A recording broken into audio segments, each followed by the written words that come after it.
This is Jim Fetzer, where I'm very pleased to have my guest this evening on the Fetz Presents, a return engagement from Dr. Catherine Horton, who is a PhD from Oxford and particle physicist, and who has been leading the legal effort to defeat the use of directed energy weapons for targeted individuals. Catherine, it's just a great pleasure to have you back on the show. I'm honored to be on your show, Jim. I'm really, really honored. It's always so much fun to address your audience because they're extremely well educated and highly enlightened. So it's always a pleasure. Well, I'm fascinated to get your take on the insanity of American politics as it appears from your vantage point in Switzerland. Tonight, I was watching the one television program I recommend, which is Tucker Carlson. And he began with a story about how the mayor of Nashville concealed from the business owners in Nashville that there had been a minuscule number of COVID cases in Nashville. And he and their public health director were making sure that this would remain private, that it would not be published or get out to the public. But now you've got the whole state incensed about this. And a story later was about how the city council in Minneapolis has been concerned because crime seems to be on the rise. And they're wondering why, after they have moved to abolish the police, they can't count on the police to take care of things. I mean, Catherine, this is so absurd that I am very confident in predicting that Donald Trump is going to have a landslide re-election. Indeed, I'm even getting reports from California, which recently, by the way, signed the governor, who's a nephew of Nancy Pelosi, Gavin Newsom, signed new legislation to minimize the legal penalties for adults having sex with children between the ages of 14 and 17. And this is, of course, just incremental. They want to move the age lower and lower and lower. But with this kind of perversion and stupidity and deceit and deception, honestly, I think even California could go to Trump, and that would make it a clean sweep, Catherine. I think it's not beyond the realm of possibility. Donald Trump could win all 50 states. I think you're absolutely right. I mean, what is most striking to me is that every time I see an interview of Joe Biden, I am convinced that he actually suffers from dementia. He has issues pronouncing things. He has issues remembering things. I think in one interview, he called himself Joe Biden's husband, which was very, very funny. I mean, you know, Fox News takes the mickey out of that all the time. The one thing I find somewhat suspicious, and there are two explanations for this. So what I find suspicious is that the Democrats, which pretty much make up, you know, give or take half the country on average, you know, if you average over all the elections, you know, half the country can't come up with a better candidate than Joe Biden. And I think when I talk to some Americans, I think the best explanation I've heard so far why they would, you know, post somebody who's clearly suffers from dementia. There's two reasons. Number one, if the president falls ill, I think the vice president will come into force. And this trick, you know, the swapping of people has been played in the UK several times. So there was Tony Blair and in came Gordon Brown, you know, his sidekick. Or, you know, there was Boris Johnson and in came Theresa May. So there are all these swappings going on, and they are very, very powerful. You can plant people that nobody actually elected through that mechanism. But the other explanation is that the election is so totally lost by a landslide that nobody would burn their political career by running this year. So they, you know, had a candidate who is basically so demented he doesn't even know what's going on. So he doesn't mind, you know, he doesn't mind losing spectacularly against the, you know, the best candidate. Just add two or three more supporting points to your observations. Biden got off the plane in Florida here just the other day, and he waved enthusiastically to an empty field. There was no one there. Now, this appears to be a trick he learned from Hillary Clinton, who would encourage people up on a stage to a large crowd, point to as though they identified some particular face in the crowd, which, of course, completely ridiculous. However, it turns out that Angela Davis and Alexandria Ocasio-Cortez have both said that the reason they supported Biden was not that he was the best candidate, but that he would be the most easy to pressure, to manipulate into supporting the Green New Deal and other extreme progressive platform issues.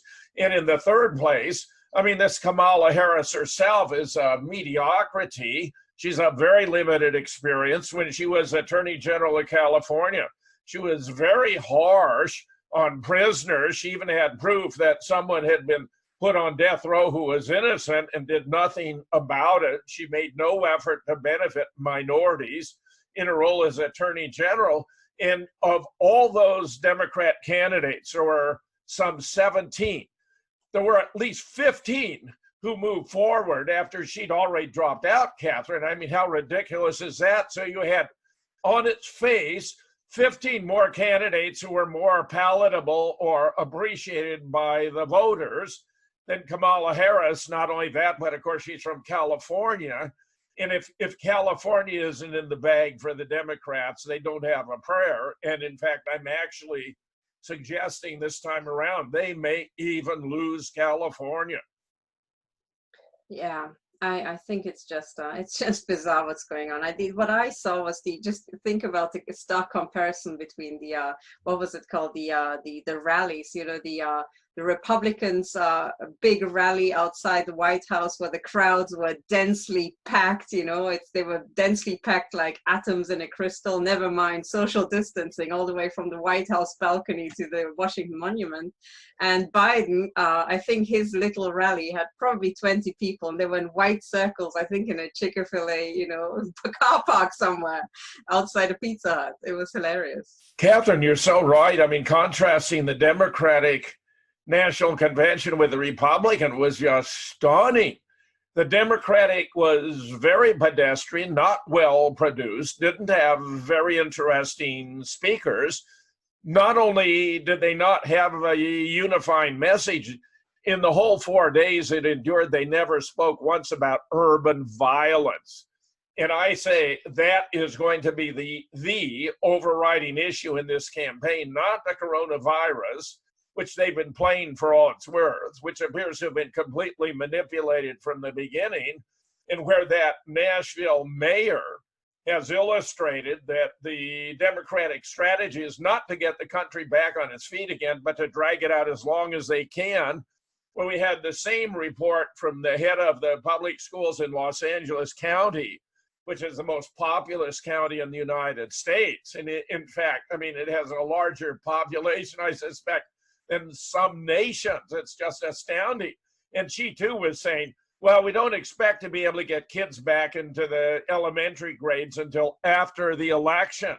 And so the coronavirus, we're somehow dependent on an election. I mean, you know, give us a break. So I think there's been massive stupidity and conniving on the part of the Democrats, and the whole world, certainly the American people, are waking up in time for it to make a big difference by November 3rd. I really hope so. I really hope so. I had a couple of trips to the US over the past year, and watching TV, there are just, you know, some striking things, you know, the way Donald Trump is presented in Europe, and the way Donald Trump actually speaks. You know, when you hear him speak in full sentences at rallies, not just truncated by the mass media. And it is amazing, because I was very impressed by what he achieved. I was very impressed how he's pulling the troops back. I was very impressed by the peace deals he was striking up. I was extremely impressed by his economic deals, you know, around the world. And the other thing that shouldn't be underestimated is also that he calls out the fake news. That is unprecedented. For a US president. I think nobody ever went up against the, you know, the fake media and the censorship quite like he does. And one of the things I love the most is how he calls a spade a spade. And one of the speeches he gave, he said, you know, the problem he has in the White House is that he's surrounded by idiots. Now, if that's not honest, what is, you know? Oh, I love hearing this from you, because you're an intelligent, perceptive observer of political and other events. And that's a validation of my and most Americans' perception too. He's some kind of genius in dealing with the public. He's a master of the media. He can communicate I mean, they used to talk about Ronald Reagan as a great communicator, but frankly, Trump is more successful at reaching the average American than Ronald Reagan. We all liked Reagan because he came over as a grandfatherly figure, you know, very gentle but firm, concerned, compassionate. But Trump is totally different. He's a guy who's willing to get down in the trenches and fight hand-to-hand combat. And I think the whole country, you know, at least the sane part of the country, and I would suggest there are three major political divisions. You got the Democratic base, about 1/3 of the country. You got the Republican base, about 1/3 of the country, and you have the independents. And what's been going on, Catherine, is the independents have been moving to Trump. I mean, massively over a whole host of issues. It's stunning how in his economic program, it really was true that the rising economy was lifting all boats. It was the lowest earning wage earners, the blacks and the Latinos, whose wages were rising at the fastest rate. And now that with the coronavirus and Democratic shenanigans, they've been able to turn the economy to rubble. I mean, do they really think Americans would then turn to the sleepy Joe Biden, whom, as you observe, is clearly demented, and we have illustration after illustration after illustration, or to the man who brought us the most robust economy in American history and soaring stock markets, which continue to set records even in the coronavirus era? It's a no-brainer. It absolutely is. There's also so some people may not know, but I'm a refugee from the communist system in Romania, but I'm an ethnic Hungarian, and my family and I were in touch with the political developments in Hungary, and there are huge, very, very close parallels between Donald Trump and Viktor Orban in that in Western Europe, so in Germany and the United Kingdom and other countries, they are demonized, both of them. And both of them have been called Nazis before, but both of them have been absolutely amazing for the economy of their own countries. And if you speak the language within the country, if you have access to American media, you get a completely different image. If you speak Hungarian and read the Hungarian media and read what Viktor Orban actually said and the people around him, they come across as highly educated, very sensible, and exactly what the country needs. The other side comes out, across as lying criminals and ex-communists. So you will see the parallels exactly, and that's not by coincidence. I think worldwide people have woken up to a huge, corrupt criminal scheme being played on them, and they are now trying to put leaders in place who can, break up this stranglehold of this criminal organized crime cartel. And the crime cartel has been operating through communism in Eastern Europe, through communist tendencies in Western Europe, through socialism, and other, liberalism in America through other means. But actually all around the world, people are now fighting the exact same criminal business plans that this insider cartel has been executing. What was extremely funny is that there was a clip from, I think it was Fox News, even from yesterday, as fresh as yesterday, and it was Newt Gingrich who was interviewed. I think it was Fox News, and what happened is that it was, I think, as part of the Group of Five or the Five debate. I'm not quite familiar with the TV. It was a different show, but there was a panel. Yes, I know whereof you speak. Continue. Harris Faulkner was chairing. Yes, she was the anchor.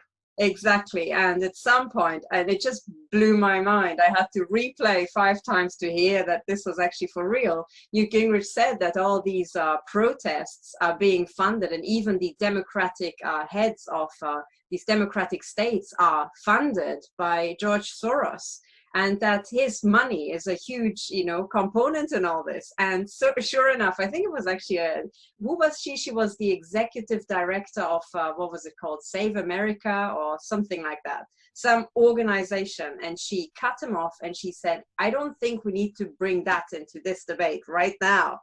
And I suspect it's because she herself, I suspect, is being paid out of George Soros's money. But again, that was huge. It was really huge for a Speaker of the House to say something like that, to be cut off quite so brutally and without respect. And that's exactly another parallel to Hungary, where George Soros, who, by the way, is ethnic Hungarian, He's Jewish. He was involved in I think it was the asset stripping of the Jews during the Nazis. I think, I have to check exactly. He was. He was involved, and I think his precise job was that as a 16-year-old, he was going around helping to appraise the value of the stuff that the people left behind who were carted off and murdered. Well, anyway, it was kind of a dirty Nazi job, but he was involved big time, and in a leaked interview, he's confessed that that was the best time of his life. So the man is a total psychopath, but he is an ethnic Hungarian. And Hungary, through his associations out of the country, for exactly these sort of subversive activities that they've been conducting in Hungary. And when I traveled to Hungary, and when was it, 2019 and 2018, there were huge posters advertising, you know, what an emergency it was to get rid of all these associations owned by George Soros or funded by him, because they were destroying the country from the inside. And those were political posters, but they were everywhere we went. So even the Hungarians know what a dangerous man he is. And now here he is in America, and the Americans are waking up to it, and they're cut off. There's an arrest warrant out of Hungary, an international arrest warrant for George Soros.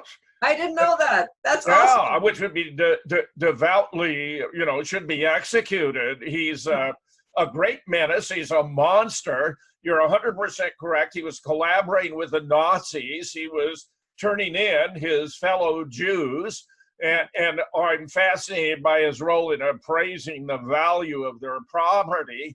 On that particular show on Fox, which was hosted by an anchor, Harris Faulkner, whom I've regarded as generally intelligent and sensible, two of the other panelists cut off and said, I don't think we need to bring George Soros into this.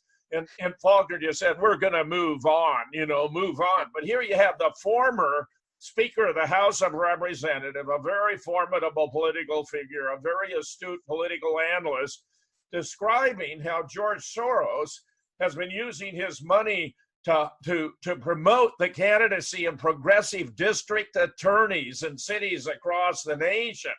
And it appears that he's been very successful, so that we have absurdities such as in St. Louis, where a mob of hundreds had poured onto their property, threatening to burn down their home and kill their dog, simply emerged with weapons to show they were going to defend themselves.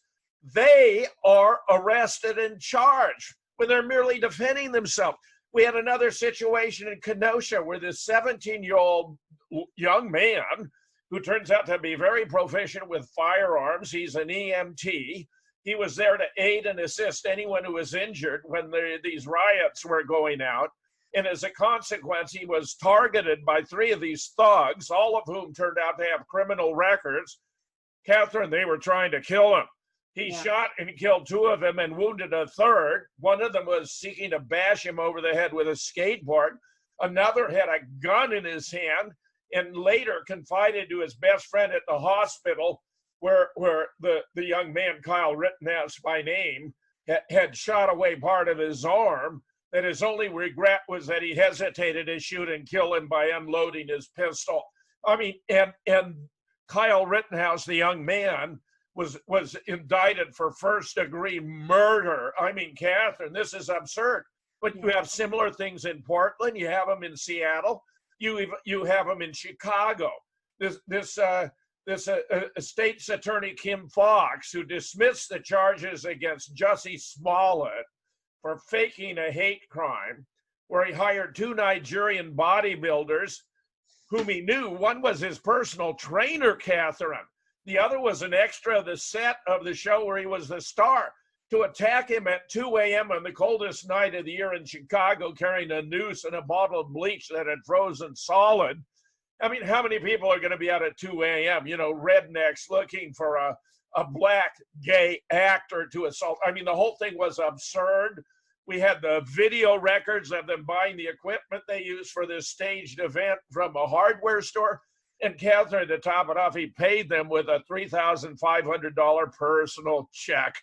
That's brilliant. That's just beyond stupid. I mean, really, it is just beyond stupid. But you know, when people are wondering how the country can go to hell in a handbasket like that, it's very important to remember that, number one, this is happening all around the world. So if we want to piece things together, we can always look to Europe or even to Africa, to Asia, because the same crime cartel has been in operation. The other thing to note is that people like George Soros even are not acting by themselves. So they are part of a much bigger business plan. They have business partners.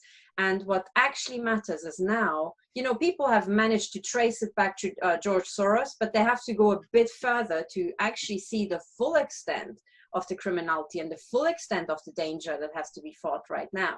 So this is why I thought it was very good that at least the Speaker of the House mentioned Soros.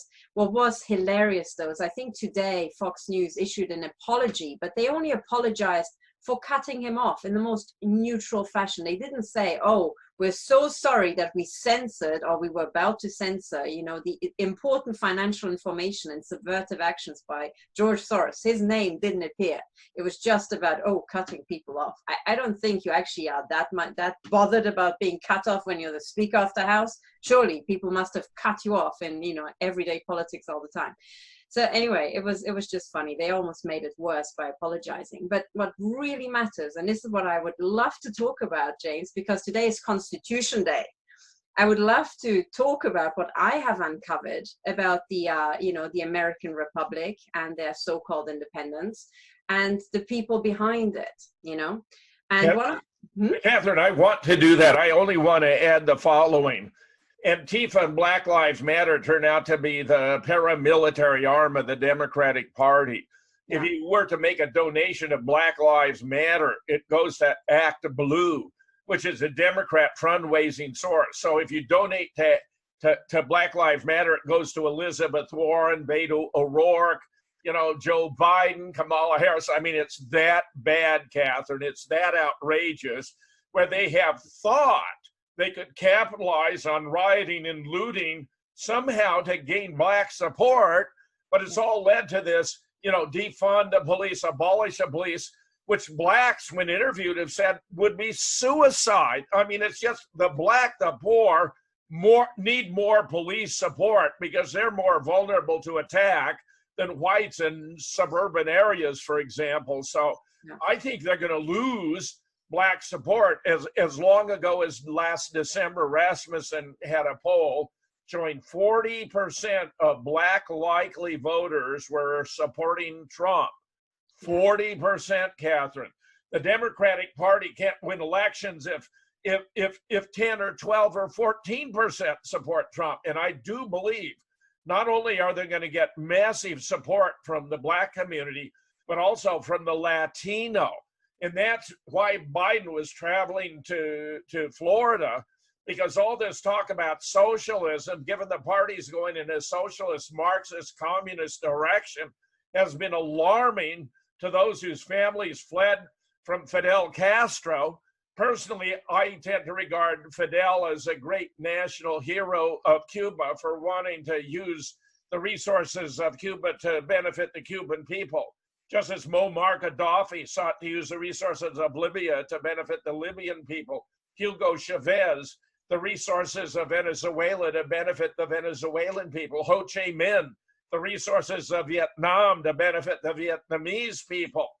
But what's alarming now to the descendants of those who fled Castro is the very idea of socialism, which Trump has capitalized on by going, you know, at his many rallies. He's got one right now in my state, Catherine.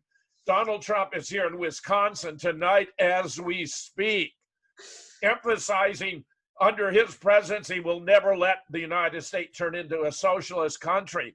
I think Latinos are going to go for Trump in a big way, as are the Blacks, and it's going to eviscerate the Democratic Party.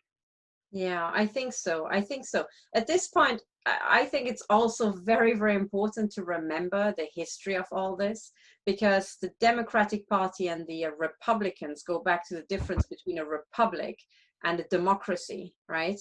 And for those people who don't know, I just would like to start, if I may. I'm just going to share my screen.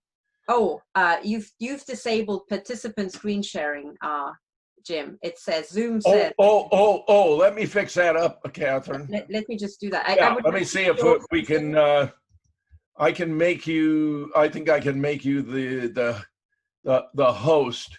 Oh to God, that's screen too much share. responsibility. Yeah. No, you go Okay. ahead and do it. I think you should be able to now. Okay, let me show this, because people forget. Okay, so this is the Wikipedia definition of a public, but a republic comes from Latin res publica, meaning a public affair. Is a form of government in which the country is considered a public matter, not the private concern or property of the rulers. All right, so this is very important. So the primary positions of power within a republic are attained through democracy or mix of democracy with aristocracy and or monarchy. Well, I'm not so sure about the mix though, but anyway, rather than being unalterably occupied. Okay, it has become the opposing form of government to a monarchy and has therefore no monarch as head of state. Okay, so, but the key thing is that the republic is a public affair, and with the republic comes also the right that everybody has a say, and it is basically for the public good, for the general public. Now, if we go and switch over to a democracy, right? So this is the rule of the people, right? From demos, people, and kratos, rule, right? It's a form of government in which the people have the authority. Okay, we have the authority to choose their governing legislation. Who people are and how authority is shared among them are core issues for democratic theory, blah, blah, blah, development and constitution. Okay, fine. But the thing is, in a democracy, what you actually have is the right to choose your leaders, right? In a republic, it's meant to be we the people and for the people. And even though this distinction on the surface of it seems academic, when you select leaders, what you're opening yourself up to is that if those leaders then rule supreme pretty much, so you have the mob rule on one hand, you know, the democratic majority can just, you know, mow down the other part of the country. That's one problem. But also, if you just give the supreme power to your leaders and it's just all about the supposedly elected leaders, you're open to sabotage and corruption. So you can again have a democratic ruling class, and these elected leaders become then your ruling class. And it's not so much about it being a public affair and the full we the people being part of it. So if you go back to the original roots, America was founded as a republic and not as a democracy. And that distinction was very important to the people who fled, you know, supposedly semi-democratic countries sometimes.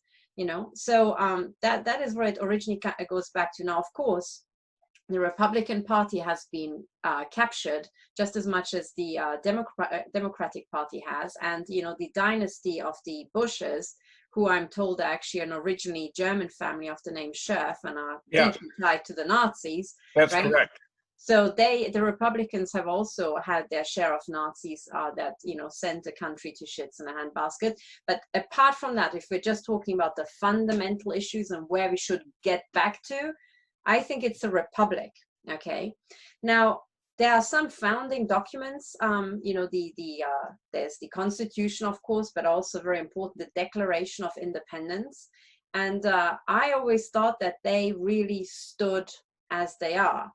And it was only very recently that I woke up to the fact that actually they are not quite what they seem. Okay, so I should say that I've come across these details that I would like to present today on Constitution Day about the US Constitution very recently, and they are founded on years and years I've spent researching this global organized crime cartel, which goes back to the Jesuits, it goes back to the Freemasons and the British Crown and the Vatican and all that.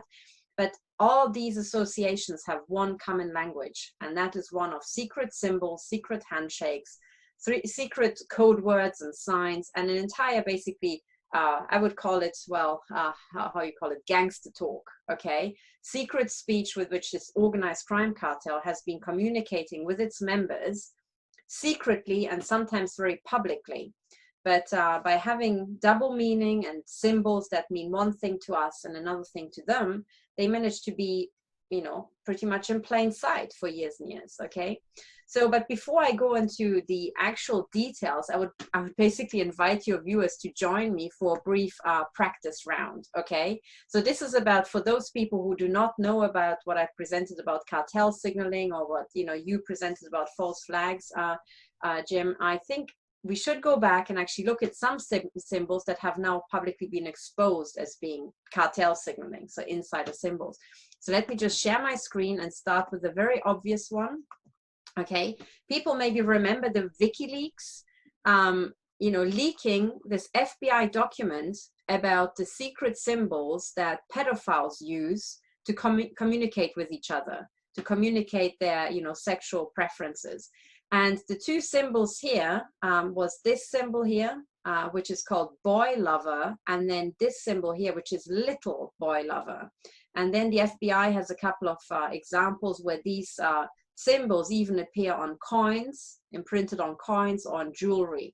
So if you're wearing this sort of jewelry, you can communicate to a pedophile ring what your preferences are, and you can be basically, you know, catered to without anything being spoken aloud, or, you know, any emails being sent and so on. Now, I couldn't find a second page here on WikiLeaks on the quick just now, but it has been published elsewhere. So this is a 2-page document, and the equivalent, so these were the, you know, male preference pedophilia symbols, but there's a second half, which is the, you know, female preference. And this symbol here is the symbol for girl lover, and then child lover down here, okay? So little butterfly with hearts. But this heart, inside a heart, is one of these child love, aka girl lover symbols that even the FBI has uncovered. And I say even the FBI because they're also, according to Ted Gunderson, majorly involved in the trafficking of children. So they should know this. But anyway, it is in their files. Now, this symbol here, let me see, where did I drop it? I think it's here. This symbol is exactly the symbol that is on Wall's ice cream. Okay, so maybe in the US, this is an ice cream brand. In the UK, it's called Wall's. Elsewhere in Germany, it's called Langnese. So it is an international ice cream brand here. But if you compare the symbols, okay, between here and this one, I hope your viewers can see the two images. So this is a heart within a heart, and a bit like a little maze, you know, it's like a single line wrapping around twice, and exactly the same thing is here. All right, it's just mirror imaged. Do you believe that the ice cream company is involved in pedophilia? I dug around a bit, and I thought, how the hell can this coincidence come up? And the owners of Wall's are actually Unilever. Okay, so hang on, let me change the tab. Oh, sorry. Before I get to Unilever, let me just say that all these companies, some companies existed before they were bought up by Unilever, and all of them had different logos. The one I'm very familiar with, because I grew up in Germany, is the German Langnese, bottom here. So the right-hand side on the bottom, Langnese.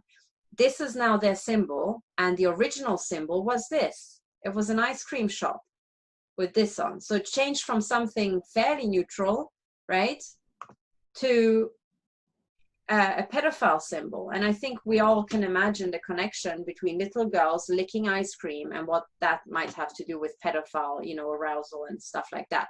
So it is extremely gross, right? And it's in your face. And this logo, I think, changed over when Langnese was bought up by Unilever. Now, Unilever, let me just jump to the Wikipedia page here. It's this company here. It is a British-Dutch multinational consumers good company headquartered in London, UK, and Rotterdam in the Netherlands, right?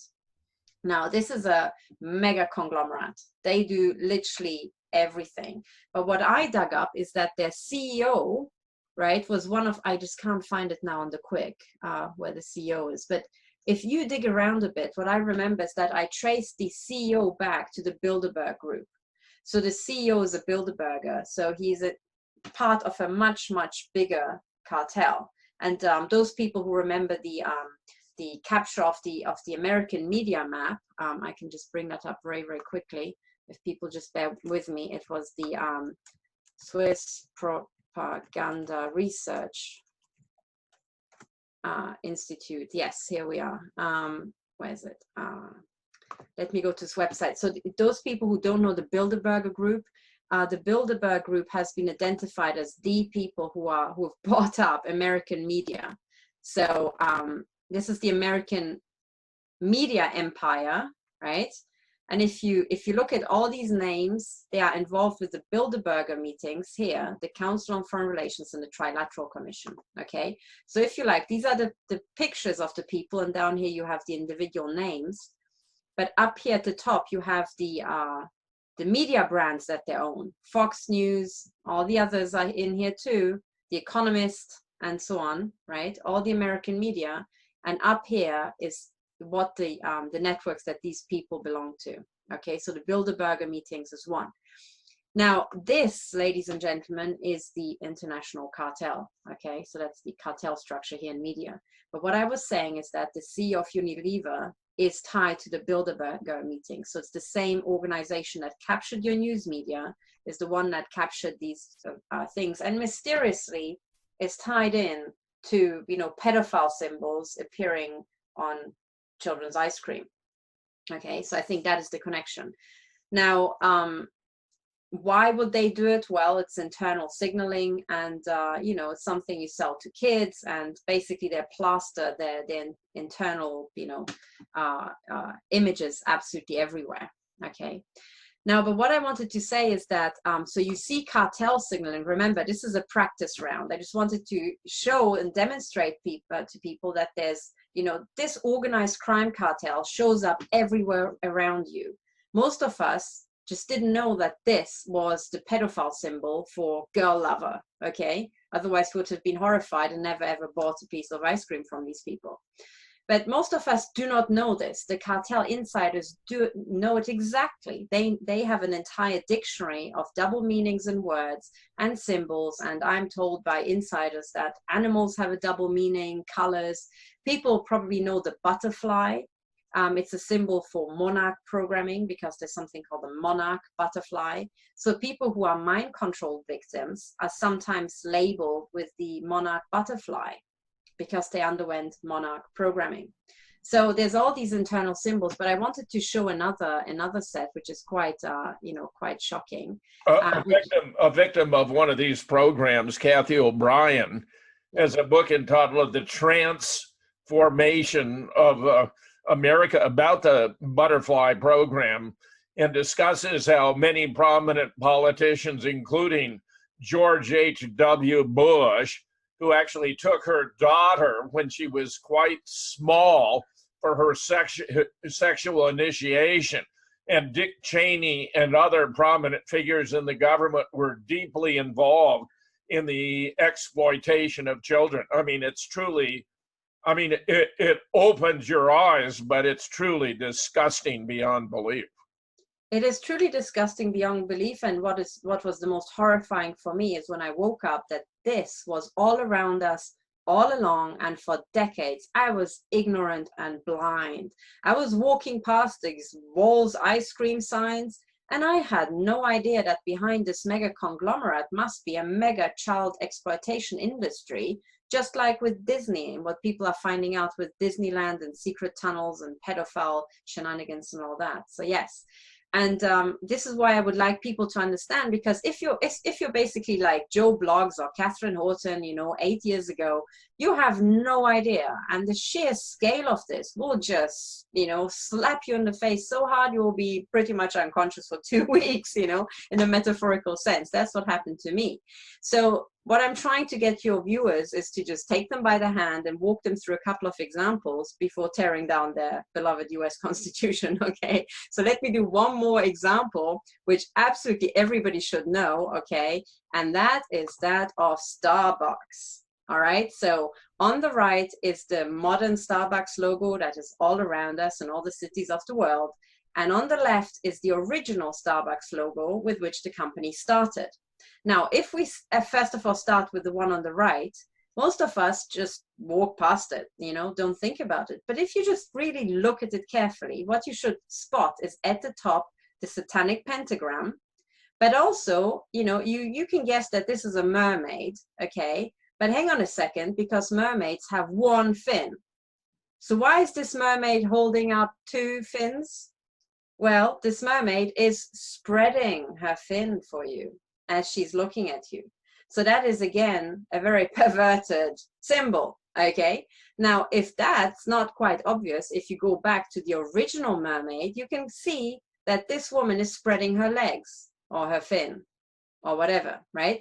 But there's actually, that's even worse than that. If you take the original logo, right, and rotate it, put it on its head, what you can see is a satanic goat eating a woman. With its horns. Yes, yes, yes, yes. I don't have to spell out just how perverted that is and how satanic, but generally disgusting and dumb.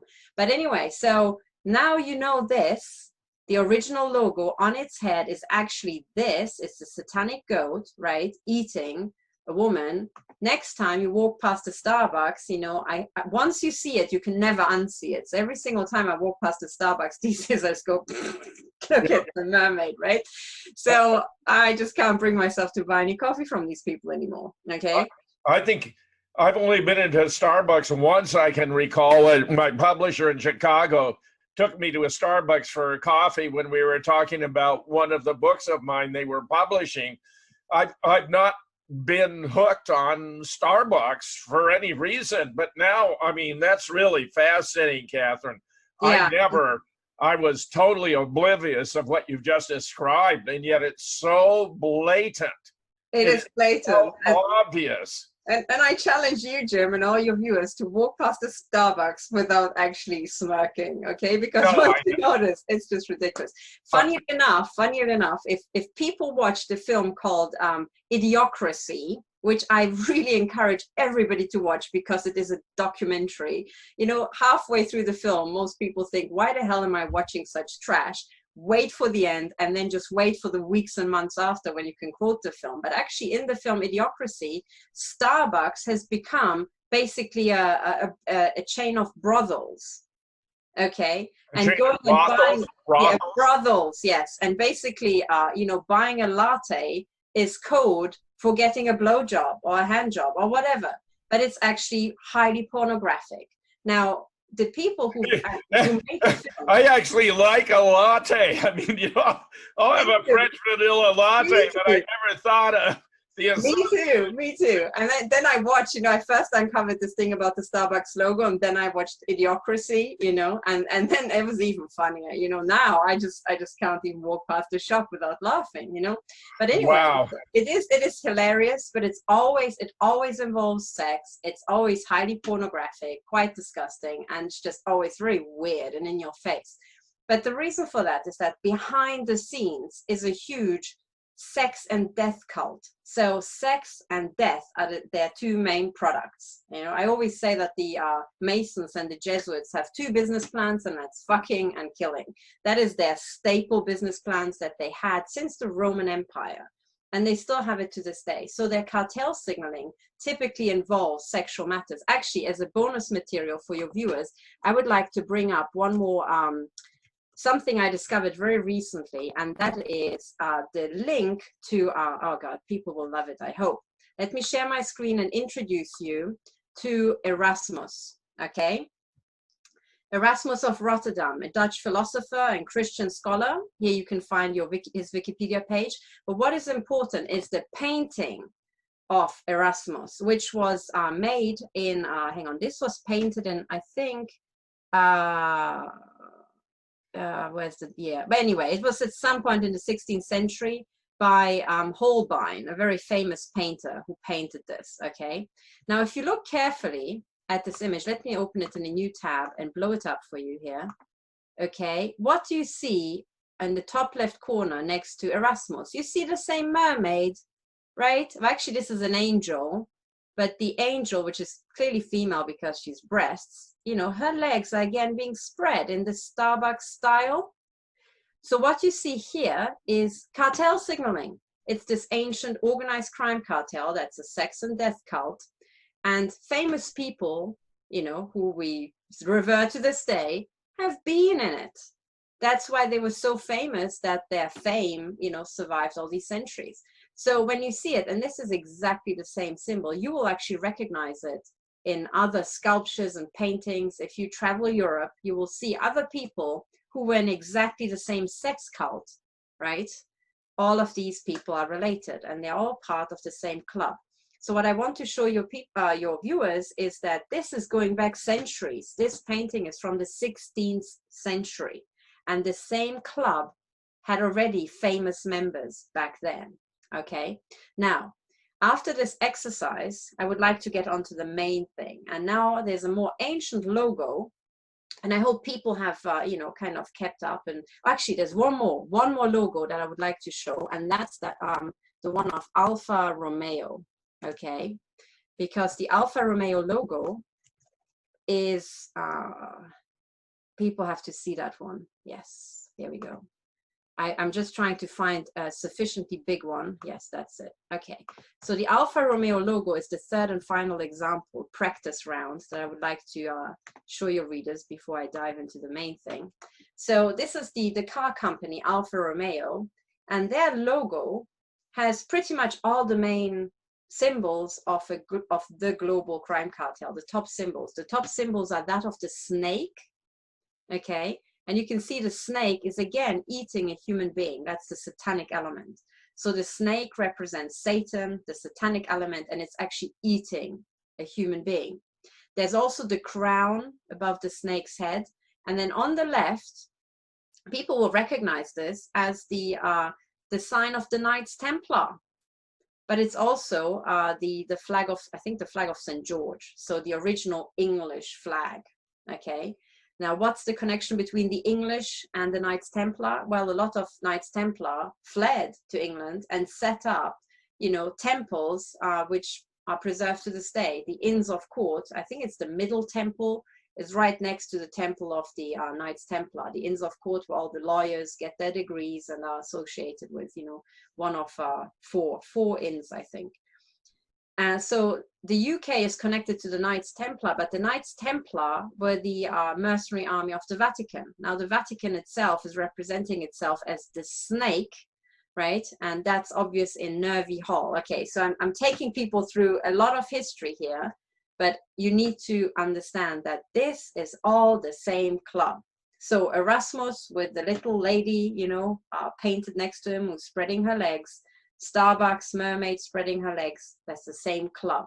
And these clubs have all different symbols. They have the pedophile symbols, the little hearts, and other symbols like this one, which is the snake, and then, you know, the Knights Templar symbol. Okay, now this logo is hugely important because it goes right to the core of ownership, okay, of this organized crime cartel. In my view, the ownership of the crime cartel is basically the Vatican.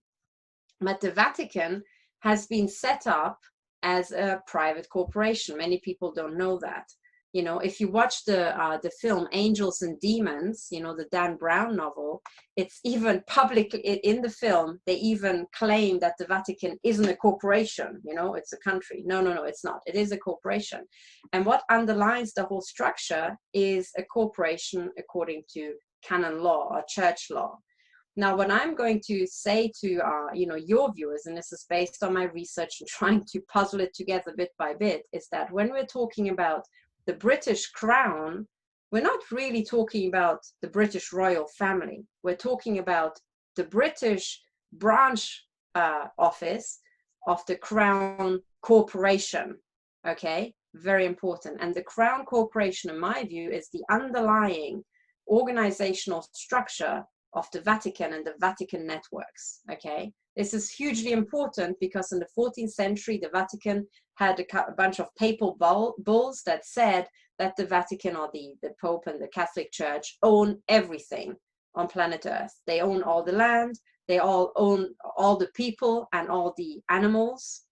And then the third one was that they own, I think they own all our souls now and in the afterlife or whatever. So they basically own everything.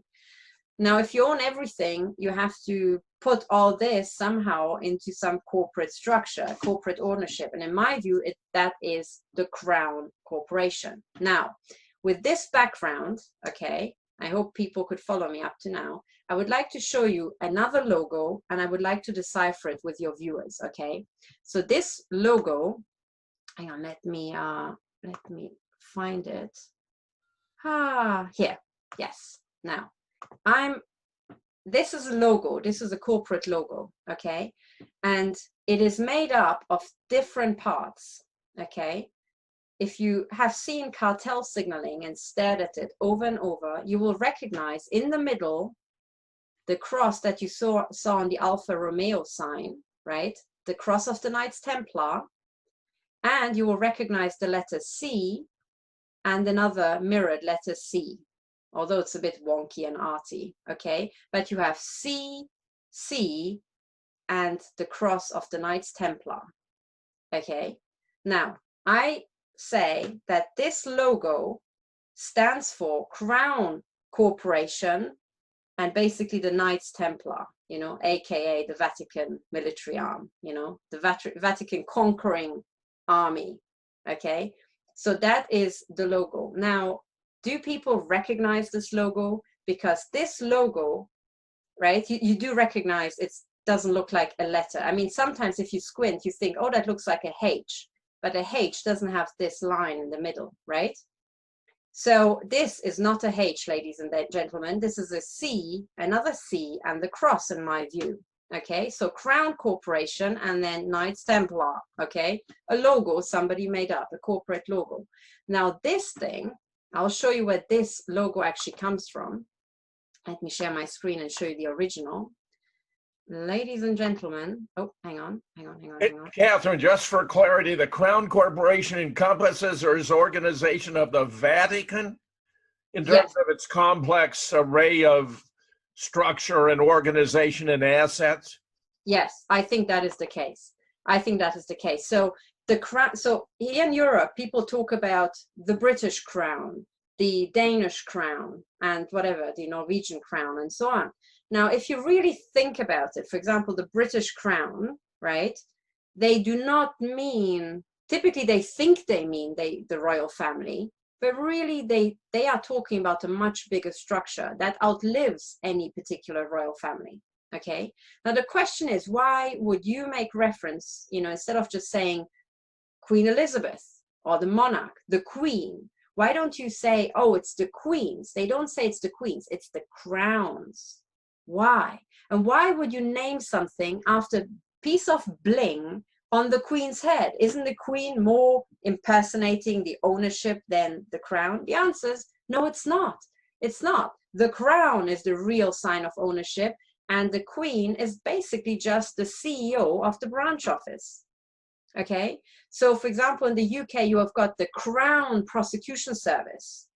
Why the crown? Why name it after a piece of bling? Right?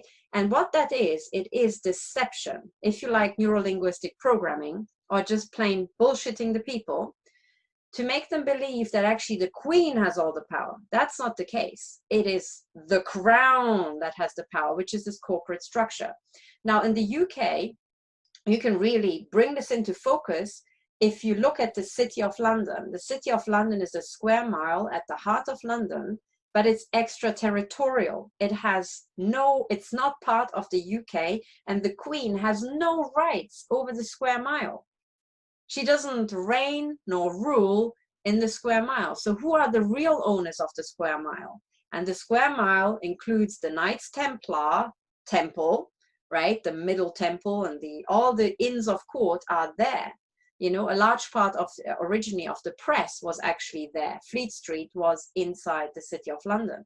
So who are the owners? And if you try to research this, people say the ownership is lost in time. It goes back to, you know, the owners of that land predate Willie the Conqueror.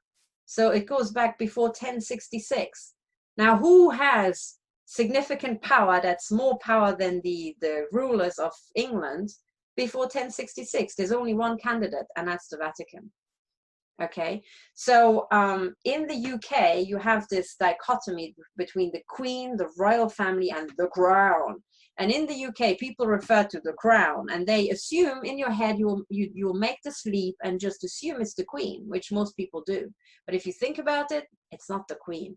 right? The Queen doesn't have the CEO powers nor the time in the day to do all the stuff or be responsible for all the stuff. So there's a corporate structure that's bigger than that, okay? Just as an aside, Muammar Gaddafi observed that if you wanted to end international terrorism, you should lob a cruise missile into the city of London.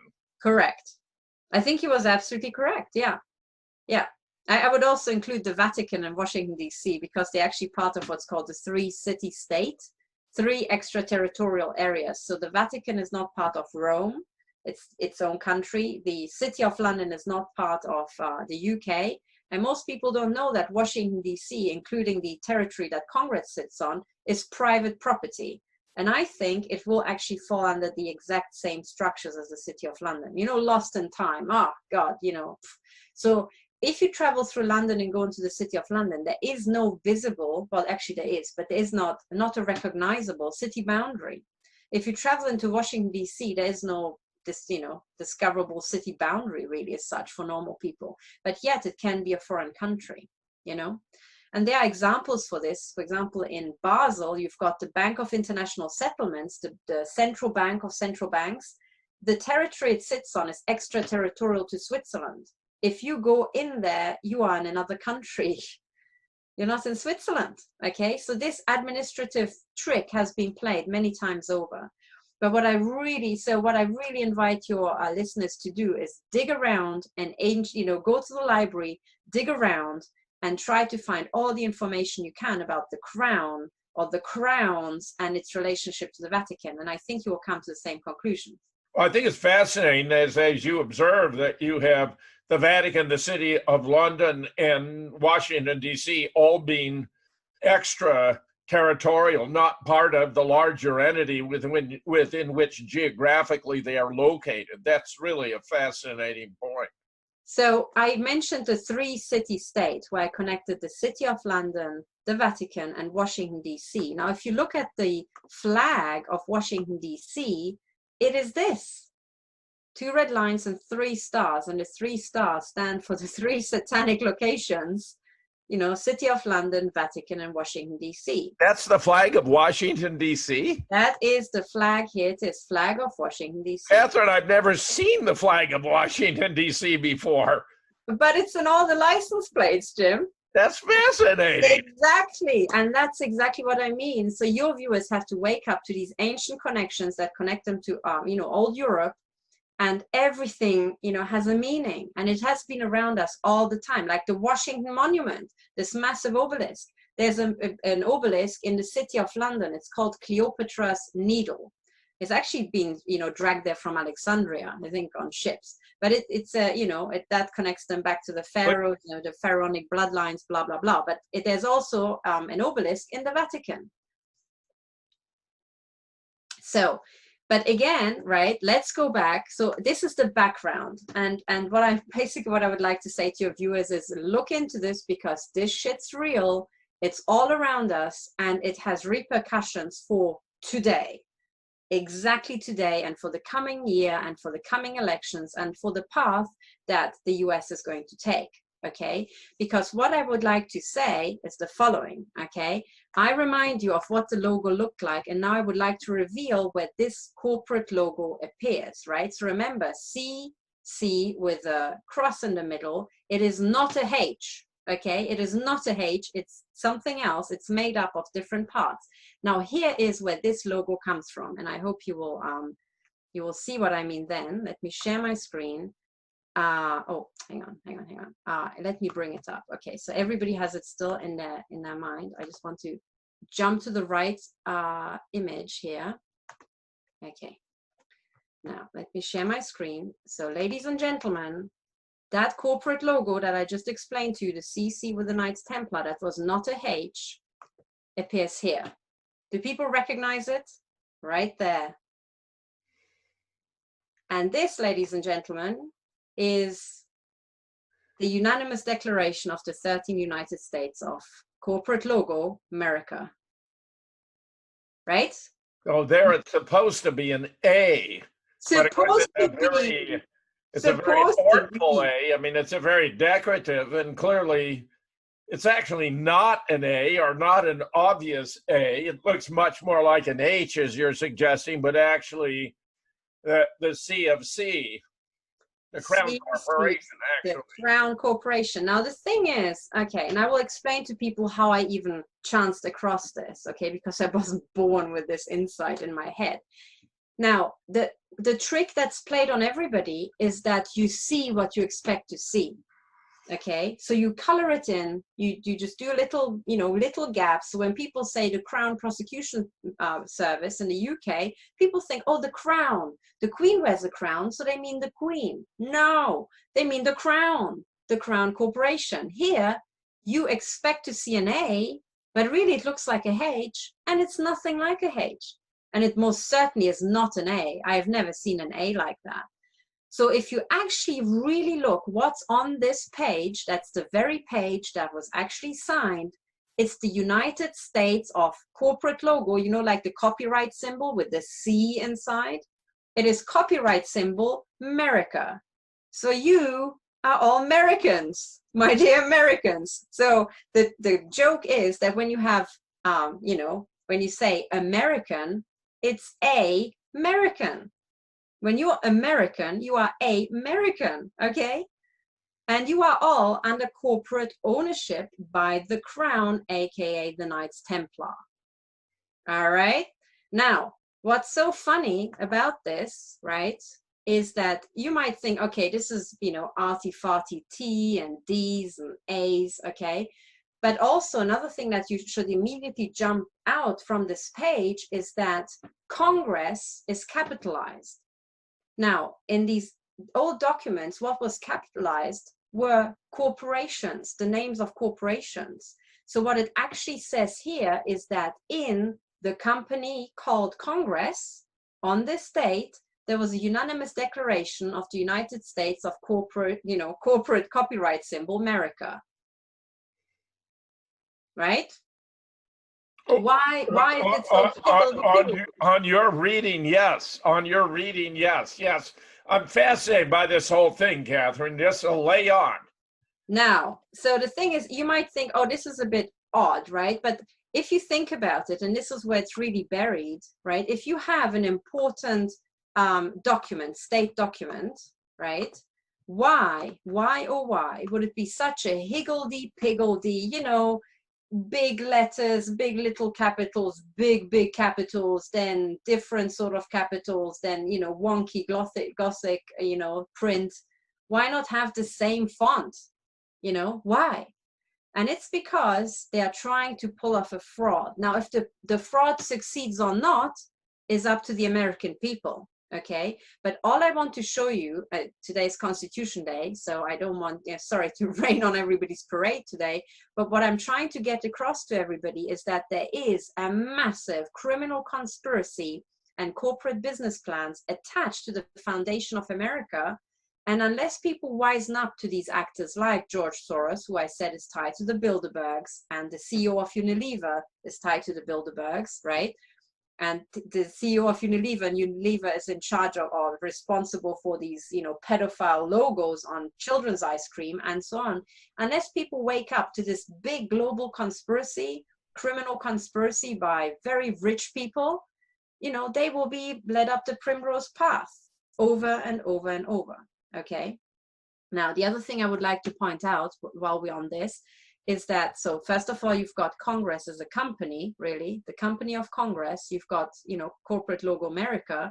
And then if you look at the signatures, right, what sticks out is that you have normal signatures where people just sign their names. And then you have signatures with this like curly, this stuff, these little lines and things, right? And what I would like to ask everybody is, hang on, let me blow it up so we can look at these signatures. Okay.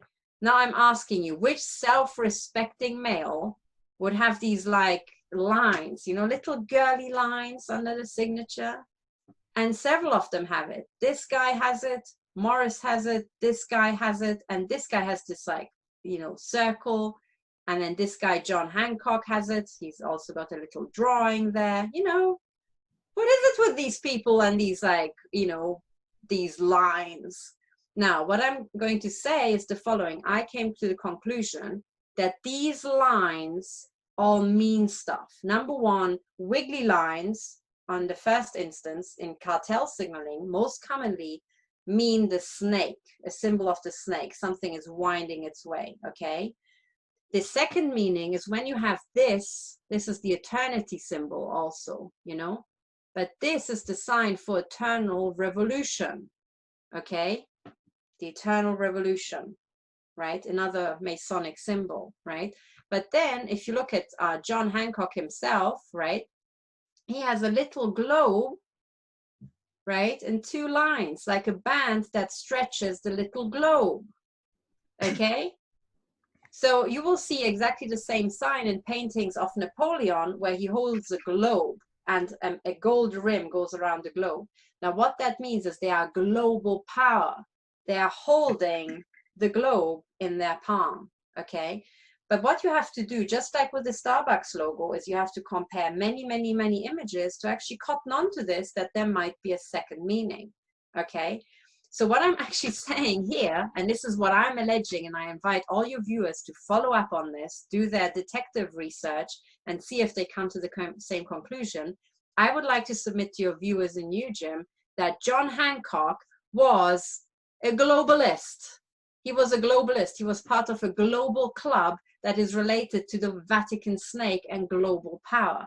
And so were his co-conspirators here with the globe and these little, you know, snaky lines. Now, the other thing to notice is that John Hancock, in a British accent, if you say Hancock, it sounds like Handcock. So cock in hand, as in wanking, as in jacking off. So this is signed, basically, the main signature is jacking off in British English. Hint, hint, wink, wink, right? So you have a document that's a total joke. It's about the company, you know, some company declaration in the company called Congress about the United States of corporate logo America, signed by some cock. Okay, get it, get it? So there's all this double meaning. Now, the Declaration of Independence is not a one-off, okay? Remember this corporate logo here, okay? And now I would like to bring up another document, which is the United States Constitution, okay? And I would like to see the We the People image, okay? And I'm trying to find the We the People. Oh yes, here we are. Let's find the biggest, give me 1 second. I'm trying to find a very, very big image, a large image. Okay, We the People, this is great. Okay, now let's open this. All right, so ladies and gentlemen, this is the We the People document here. And the first thing that you should realize is you have the same corporate logo right there. Under the first corporate logo, it's meant to read article, but it's not. It's again this H that's really CC and the crown, you know, the Knights Templar logo. So every article of the Constitution has the same logo, the same, you know, thing that's not an A, looks like a H and is not even a H. What's that, Jim? Well, it's a fascinating construction you're offering here, Catherine. Now, I would say there's a whole history of interpretation of the meaning of the Declaration of Independence and of the Constitution that includes, you know, legal precedents, court cases, Supreme Court rulings, and so forth. That, to the best of my knowledge, which is subject to qualification, does not tend to support that interpretation, but I could be mistaken. I mean, you're talking about subtleties here.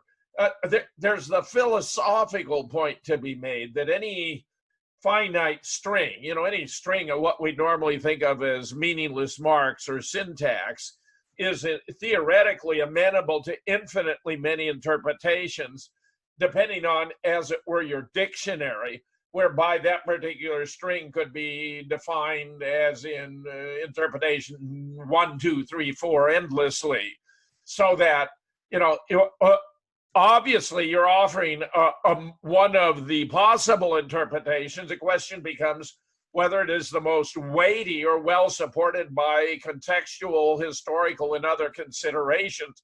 I find the whole thing fascinating. I mean, Starbucks all by itself, the flag of the District of Washington, D.C. I mean, already, before we get into John Hancock and what his name may or may not signify here, this is all very fascinating stuff, my friend. Just absolutely fascinating. I love it. Well, the thing is, the reason why we have to bother and look into these things and be very, very open is that people have already uncovered. So what we know is that Freemasons have been involved in the entire formation of the United States. I think a third of all the US presidents were openly Freemasons. What people forget is that Freemasonry is headed by the Queen of England. Her leading, aristocrats are the chiefs of Freemasonry in London, and the headquarters of global Freemasonry are in London. So in other words, at least a third of the presidents were crown agents. All right, they were in a secret society. Well, I'm very pleased you're going in this direction, because the whole role of the Masons in history has been to me very puzzling. Take for example, the assassination of JFK. Dealey Plaza abounds with Masonic symbolism. It's never been a part of my interpretation of events, but others think it's quite significant and relevant. So I'm fascinated by anything you can tell us about the Masons, because frankly, it's an area where I'm really foggy in my understanding and feel I need to get a better grip on the Masons, Mason symbols, Mason history, Masonic actions. What have the Masons done to intervene in history to alter the course of events? Well, I think what people should realize is exactly what I said. So Freemasonry, so there's things like the York Rites, the Scottish Rites. The first thing you notice about that is it's all British, okay? British. It has British origin. It ties back to the Great Masonic Lodge in London, but ultimately it's headed by the Queen of England. So in other words, if you are Mason, you are in a secret society where you swear an oath of allegiance, even though you might not notice, to the Queen of England. So you're a crown agent, you're a British agent, you become a British agent. So a third of your US presidents were British agents. The other thing to notice about Freemasonry is that it has 33 levels, and in their internal cartel signaling, the number 33 therefore features all the time. But why exactly 33? That's, it's called degrees, but surely you have 360 degrees, in nature. So why 33? But if you think about that, the letter C is the third letter in the alphabet, 33 becomes CC. So when you're a 33-degree Mason, CC, as in Crown Corporation, you have reached the Crown Corporation level. You are now so initiated, you can help run the Crown Corporation in the secret society in their secret sort of ways. Okay, and that this big secret company exists is already has shown up in other areas. For example, when people were tracking the drug trade, and they realized, hang on a second, the Crown seems to be at the heart of global drug trades. So again, it leads back to business plans and business structures over and over, and at the heart of it supposedly is the UK, but actually the UK is just another puppet. It's just the British Crown, the local branch office, and behind that is an actual global structure that was already global, when the Roman Empire existed, pretty much. But does it link all three cities then, the three city-states? Are they all? They're not equal partners, or are they, in terms of the Crown Corporation? I take the Vatican as preeminent. Yeah, so the Vatican, well, they all have different jobs, okay? So the way analysts usually refer to them is that the Vatican is in charge of religion, aka brainwashing and propaganda, right? So the media arm, if you like, traditionally. the City of London is the financial arm. The entire black flows of money get laundered through the City of London and the network of extraterritorial tax havens around the City of London.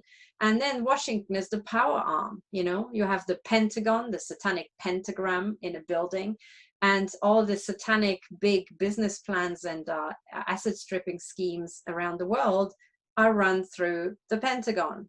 So you have military power, propaganda and brainwashing, and financial power in these three locations. That's how people typically think about it. Now, members of the chat room would like you to elaborate on the financial power out of the City of London and the relationship to the Rothschilds, for example, banking empire, and ultimately, how does Zionism fit into the larger scheme of things? Okay. Let me show you on the books, I think. Hang on. I'm going to bring up a book where people can learn more about the financial side. So it's by Nicholas Shaxton. It's called Treasure Island. Okay. So the book I recommend, where people can read up about the City of London, the tax havens, and this web of tax havens centered around the City of London. The book is called Treasure Island and is written by the journalist Nicholas Shaxton here. So it's this Treasure Island. In this book, he goes into a lot of detail, and he also exposes how the Queen of England has no control over the City of London, which is actually under the control of the guilds, okay, and the what's it called, the mayor of the City of London, not to be confused by the mayor of Greater London. These are two different people with completely different jurisdictions and completely different financial power.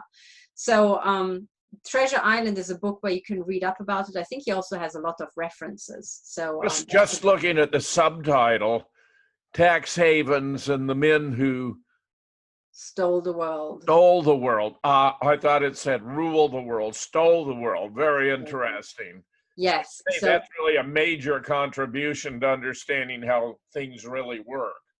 Now, the connection to the City of London, to the Rothschilds, is also that I think the Bank of England is located in the City of London, if I'm not mistaken. So St. Paul's Cathedral is located there, and the Bank of England. Now, that already tells you something when the Bank of England is extraterritorial to the United Kingdom. Should we be bothered, right? It can't possibly be part of the UK Treasury if it's not in the country of the United Kingdom.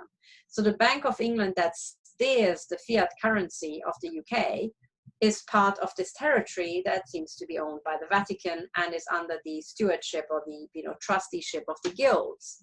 Okay, how do the Rothschilds tie into this? Well, I think they actually own the City of London, and it's this entire story about how the Rothschilds took control over the Bank of England and the financial power. Okay, so how do the Rothschilds tie in with George Soros? Well, I think George Soros was the guy who also was threatening to crash the pound with all his financial engineering around the world. How does George Soros tie in with the Rothschilds? Well, first of all, they are both Jewish, right? I think the Rothschilds were a Jewish family originally from Frankfurt, but then the sons spread out and built a financial empire around the world.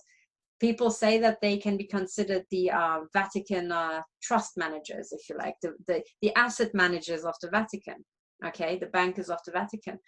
So these people have strong influence, if not even ownership control of these areas. But it has to be remembered that the Rothschilds, in terms of the actual legality of things, cannot be at the top because there's a much bigger ancient corporate structure underlying it all, underlying even the law, the canon law that ruled everything. And then new layers of law were kind of stacked on top of it, okay? But so this is the financial side. How does it tie into Zionism? Well, how does it tie into Israel? Well, Baron Rothschild, if people remember, the Balfour Declaration, after that, the Queen congratulated Baron Rothschild on the formation of Israel. And I think David Icke put it best when he said that Israel is best considered the private fiefdom of the Rothschilds. I think that's correct. I think they own the land and, you know, actually rule it as a fiefdom. People just don't notice because there's something, you know, like the Israeli parliament, and they don't know how the people who are in the parliament as little puppets might actually be bought financially, you know, with the financial power of the Rothschilds.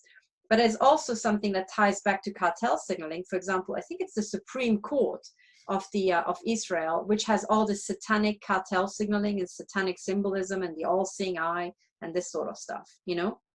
So this is how it all kind of connects together at the top. But whichever way you start, you know, all roads lead to Rome eventually, right? You have to mention the Vatican and the Vatican Bank and the financial power.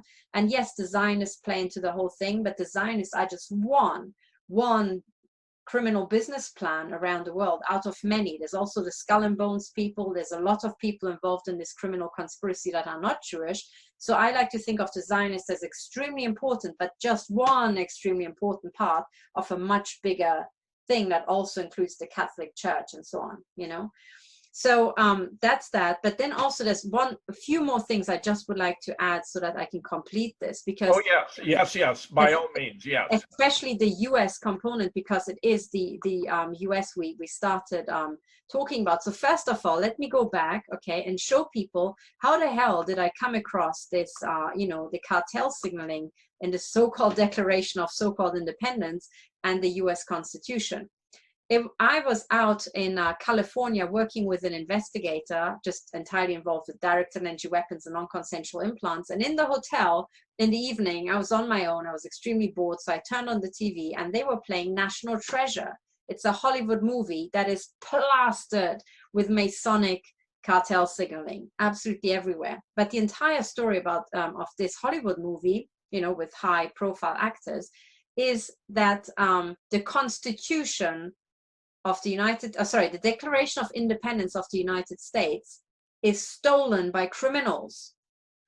And then you have all this cartel signaling. And I thought, hang on a second, they are laboring this point so much. It's almost like the cartel that owns Hollywood is trying to tell us something, that criminals try to steal the Constitution and especially the Declaration of Independence, which is the precise document that is stolen. So I went with this in mind, watching this film, analyzing all the cartel signaling and what these people seem to say to the cartel insiders through this movie. I went back and had a look at the Declaration of Independence, and sure enough, all these things just kind of jump out at you, you know, but you have to be in this frame of mind that you know that there is a criminal conspiracy. They do speak a secret language, their private gangster talk, that this language is ancient and it is tied to ancient legal concepts, for example, where the capitalization of words means something else, you know, than writing it lowercase and so on. But there's two other important pieces of evidence that the American people must know if they really want to know what's going on. Now, the first piece of evidence is your elected officials who run the US states. They are called governors, okay? Now, if we look up the dictionary definition of governor, okay, so this is on Macmillan Dictionary, right? A governor is an elected official who's the political head of a state in the United States. Okay, fair enough. The other meaning is an official who governs a country or part of a country that is ruled by another state, right? Or an official who is sent by the central government to govern an area of the country. Right? Okay, and there's also other meanings, like somebody who is, you know, a member of a group that has responsibility for an institution like a school or university, or a person in charge of an institution such as a bank or another corporate structure, right? But what I'm trying to say is that it has a double meaning. The first meaning is that this is a head of a US state, a governor.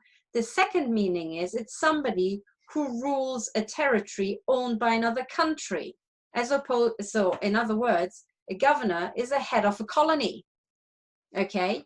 Now my question to the American people is, after you fought so hard to break free from British rule, and you have your Declaration of Independence, supposedly, and your supposed constitution, why, oh why, would you call your heads of state governors? If the second meaning of governor, apart from, you know, before you came on the scene, is actually just head of a colony, right? because it very much makes the American states look like colonies, right? You have governors all around the world, everywhere in the Commonwealth under the British Crown. So would a people really choose governor, you know, as the head of state? And remember, back in the day, the states were much more independent and felt much more independent than they feel these days. And yet they call their heads of state governors? Really? Well, I think that could be argued. There's a difference between the historical use and the contemporary or the intended use within the context of the Constitution for the governors being those who are responsible for the administration of the laws and policies of that region. I would see the term as more neutral in the use in the United States, but certainly there's an historical there's a lineage there for usage that has the characteristics you describe. I think most would deny it were true of the American states, that they were colonies, but they are subservient to the federal government as being, you know, members of the greater entity known as the United States. Yes, but you know, my problem with the whole thing is that when you go back and analyze the psychology of the people who were supposedly we the people, who fought so hard and had such loss of life and breaking away from the British, wouldn't they do their utmost that none of the British colonial terminology would ever enter their language? Right? I would think that people would fight much harder to call them just something else, you know, call them something else. Why do you call them heads of colonies, you know? There's another piece of evidence, though. Actually, this ties into in another avenue where people can prove that actually the United States is an unacknowledged crown colony. And that comes from a special type of law that I had to read up about on. I'm not an expert, but the more I read, the more I see that that's actually what's going on. So here's one US governor, and this was the COVID update from April 24th, 2020 of Larry Hogan, governor of Maryland here, okay? And when you look carefully at this, I hope, the big screen actually shows up. So this is Larry Hogan, you know, ridiculously wearing a mask. But the important thing is not the mask, it's the flags. On the one hand, you have the flag of Maryland, and on the left, you have the flag of the United States. But when you look carefully, it's not just the flag of the United States. You have this yellow rim around the flags. The golden fringe, yeah. The golden fringe, and you know, Admiralty flag. Yeah, go ahead. I'm very interested in this. The Admiralty flag, and people have pointed out to me. So again, this is not my field. I'm a physicist. I have no idea about Admiralty law, you know, going back to previous centuries. But people pointed out to me that when you fly the Admiralty flag, you're under Admiralty law. And what it means is that the entire state of the United States is first of all considered a colony, right? And you are part of the high seas empire of the British Crown. And people who researched fraud, Masonic fraud, I would say, or cartel fraud conducted with the birth certificates, also figured out that actually, if you look at the birth certificates and what they say about you and their legal relevance, what happens is that if you're an American and you're born and you get a birth certificate, what's happening to you is that you fall under Admiralty law, but you are somewhat considered lost at sea, and your real flesh and blood persona is replaced by a trust fund in your name, more or less, or another structure that is like a trust fund. And when they refer to you, when the government refers to you, they are always referring to you all capitalized as a company, as the company founded, or the fund, trust fund in your name, which is all capitalized, which is why people say that if you look at a passport or an ID card or your driver's license or anything to do with government, your name is always capitalized. And this is actually the case everywhere, also in Germany, which is another unacknowledged colony of the United States and Britain and France.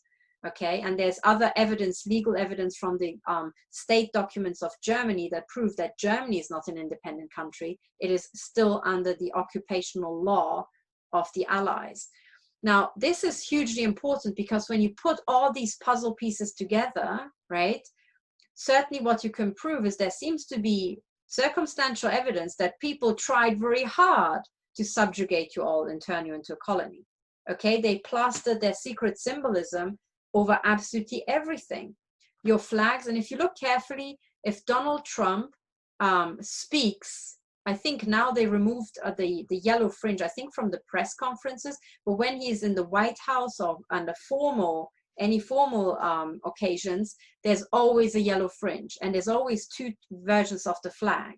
If you go to a US courtroom, you will always see the yellow fringe, always. And people said, well, you have the yellow fringe in courtrooms, and that's because the entire US court system is run under Admiralty Law. And people can look at photographs of judges or film recordings from courtrooms, and always the flag has the yellow fringe. Catherine, I've never been quite sure what it would mean to be under Admiralty Law or the law of the sea rather than not. Could you elaborate on that?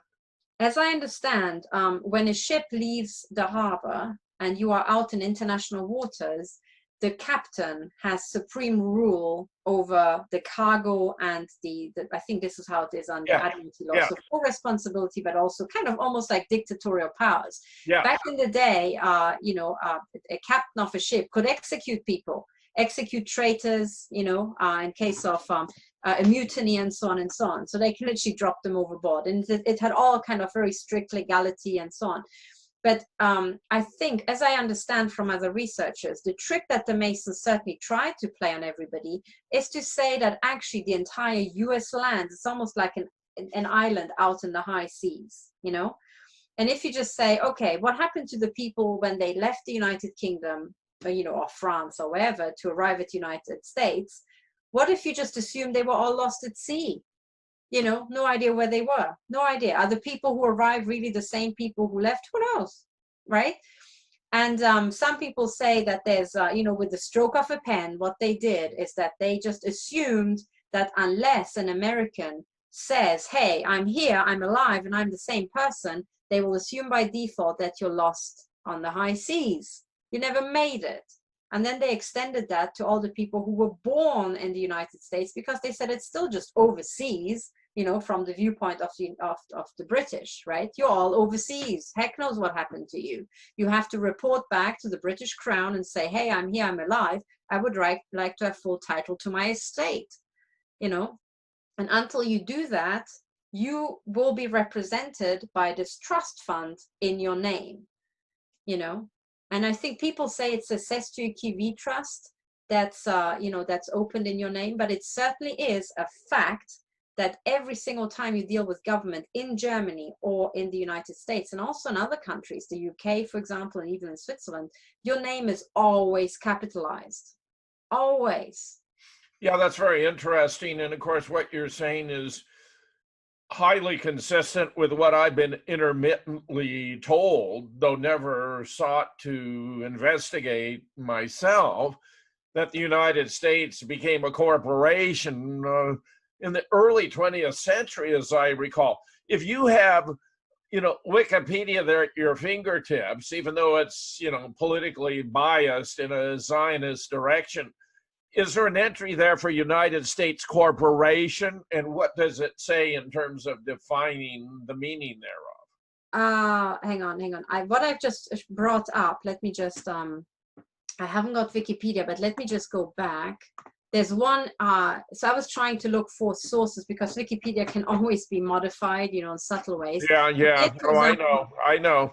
Here's an entry from the Cornell Law School, okay? And this is a legal dictionary, okay, of Cornell Law School. Yeah. And under Admiralty, what it says is that Admiralty Law or maritime law is the distinct body of law, both substantive and procedural, governing navigation and shipping. Topic associated with this field are blah, blah, blah, blah. All right. Now, what I want to say is that here, the courts and Congress seek to create a uniform body of admiralty law, both nationally and internationally, in order to facilitate commerce. The federal courts derive their exclusive jurisdiction over this field from the Judiciary Act of 1789 and from blah. Congress regulates admiralty partially through the Commerce Clause.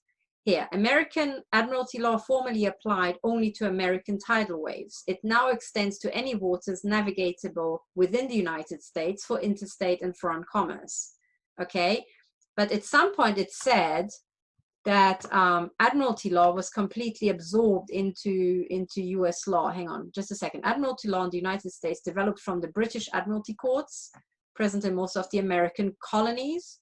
These courts function separately from courts of law and equity. With the Judiciary Act, though, Congress placed Admiralty under the jurisdiction of the federal district courts, right? Now, what I would like to say, though, is you always, when you're dealing with these shysters from the Masonic clubs and all these people with a lot of power and money, they always have a double language.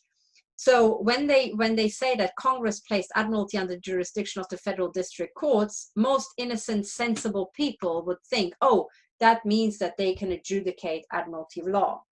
But I think another meaning is also that the entire court system, right, fell under Admiralty law. You have to really read this act and what exactly it says between the lines to find out what's going on. You brought up a vast number of really fascinating and important issues. Now, an astute member of the chat room suggests that actually this transition took place in the late 19th century, 1871 specifically, he suggests, in the 14th Amendment. I cannot recall the precise content of the 14th Amendment. I thought I'd heard it recently that Trump could invoke the 14th Amendment against insurrection. So I don't know if you have that at your fingertips. Could you review the content of the 14th Amendment? Maybe it bears on this issue. 14th Amendment. Yeah. Okay. Now let's share this one. Let's have a look. Alrighty. So Constitution of the United States of America, Amendment 14, Section 1. All persons born or naturalized in the United States and subject to the jurisdiction thereof are citizens of the United States and of the state wherein they reside. No state shall make or reinforce any law which shall abridge the privileges or immunities of citizens of the United States, nor shall any state deprive any person of life, liberty, or property without due process of law, and so on and so on. See, this is where this is relevant. Now, you know what? To the COVID lockdowns and so forth, Catherine, because the governors of the states are imposing constraints. They're issuing as edicts and requiring the citizens to follow that are an abridgment of their constitutional rights under the 14th Amendment. Now, the member of the chat room who raised this question observes there are other sections of the 14th Amendment that may bear on the question we're pursuing. Yeah, I wish they would point out which one, but one of the things I can say immediately is that other researchers who looked into all this, you know, the replacing of men and women with, you know, legal fictions, say that person and citizen are constructs that already fall under this legal fiction. So you're not a man or woman of flesh and blood, you are a person or citizen.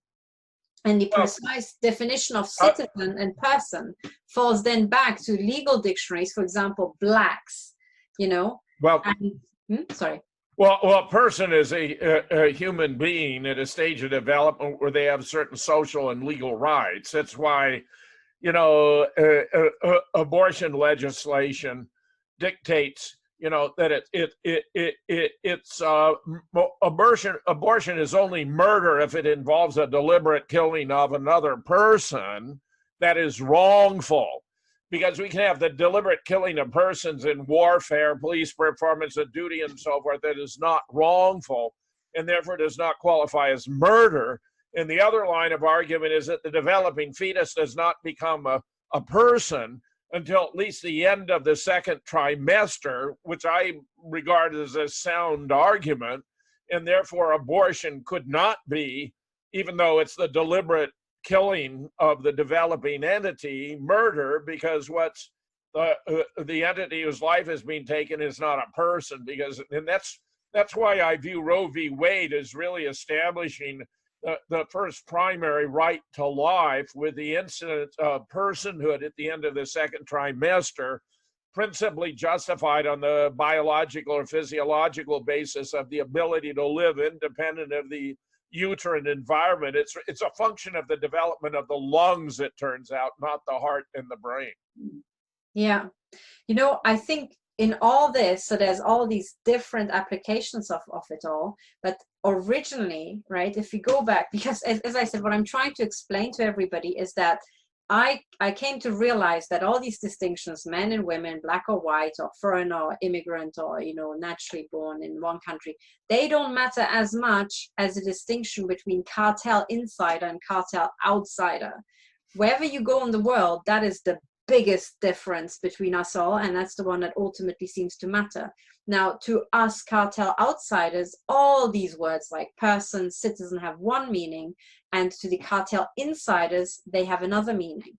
Now, the issue is that I'm trying to explain to people is that the people who signed the so-called Declaration of so-called Independence, right, were to a large part cartel insiders, okay?